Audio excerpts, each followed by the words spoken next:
नमस्कार. माफदा संघटनेच्या राज्यव्यापी बंदला पाठिंबा देत शिरपूरमधील कृषी विक्रेत्यांचा कडकडीत बंद. खरीप हंगामाच्या तोंडावर खत बियाण्यांची दुकानं बंद राहिल्याने शेतकऱ्यांची धावपळ. जाणून घेऊया सविस्तर माहिती. माफदा संघटनेतर्फे गेल्या 4-5 वर्षापासून कृषी विक्रेत्यांच्या समस्याबाबत शासनाकडे पाठपुरावा केला जात आहे, परंतु याकडे दुर्लक्ष झाल्याने अखेर संघटनेने महाराष्ट्र बंदची हाक दिली.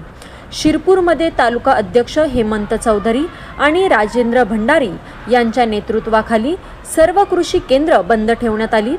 खतांचा लिंगिक पुरवठा बंद करा, HDBT कापसाचा बोगस बियाण्याला प्रतिबंध करा, नापास सॅम्पलमध्ये विक्रेत्याला आरोपी न करता साक्षीदार माना, मुदतबाह्य कीटकनाशके कंपन्यांनी परत घ्यावी, यासह एकूण 12 मागण्यांसाठी हा बंद पुकारला आहे.